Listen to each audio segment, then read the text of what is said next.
dilakukan, namun tidak bisa dilakukan pada hari H karena daya paksa atau overmah atau kemudian hal yang tidak bisa kita perhitungkan karena ini gejala alamnya demikian. Tapi ini sudah masuk dalam apa yang kami sampaikan dulu tentang beberapa hari sebelum pemungutan bahwa ada TPS-TPS rawan. Itu yang kami sampaikan ya. Kemudian ada 1-2 laporan memang tentang surat suara tertukar. Surat suara tertukar khususnya kalau tertukar pasti bukan presiden, karena presiden nggak pernah tertukar, ya. Tapi surat-suara DPRD kabupaten kota itu tertukar, ada di beberapa tempat, dan kami sedang melakukan koordinasi dengan KPU, menunggu hasil koordinasi dengan KPU terhadap permasalahan ini. Kemudian juga Bapak Ibu misalnya nanti Bapak Ibu akan tanya ya masalah-masalah yang lain, tentu kami akan jawab. Terus ada hal terbaru ya, ini sudah dilakukan oleh teman-teman Kuala Lumpur Bapak Ibu ya. Kami harus sampaikan bahwa rekomendasi pemungutan suara ulang untuk metode pos dan KSK serta tidak dihitungnya hasil pemungutan suara dengan metode pos dan KSK di seluruh wilayah Kuala Lumpur.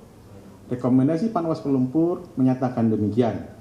Jadi berdasarkan hasil pengawasan terhadap pelaksanaan pemungutan suara dengan metode pos dan kotak suara keliling yang dilakukan oleh Panwaslu Kuala Lumpur beserta jajaran pengawas TPS dan KSK sejak tanggal 4 sampai 11 didampingi juga oleh saya pada saat pemungutan suara dan sebelum harinya, 1 hari sebelumnya, telah ditemukan peristiwa dugaan pelanggaran administratif pemilu yang kemudian Panwaslu Kuala Lumpur menindaklanjutinya dengan mengeluarkan rekomendasi kepada PPLN Kuala Lumpur sebagai berikut.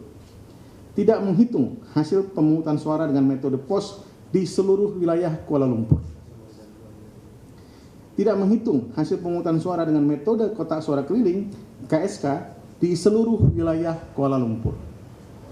3. Melaksanakan pemungutan suara ulang dengan metode pos dan surat suara keliling.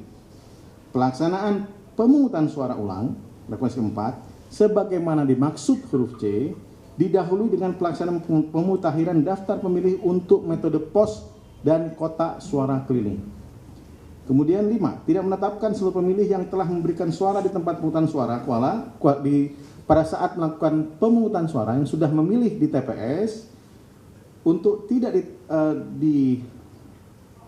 untuk dijadikan basis data sebagai pemilih dan tidak diikutkan dalam metode pos dan metode surat suara keliling, sehingga untuk menghindari terjadinya pemilih yang mencoblos 2 kali.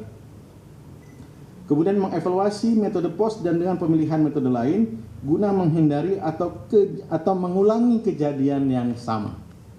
Jadi metode pos surat suara Kuala Lumpur itu sekitar 200 ribuan ya, saya mau cek dulu ya, 200 ribuan dan KSK ya. Sebentar, saya harus dicatatkan dulu ini ya.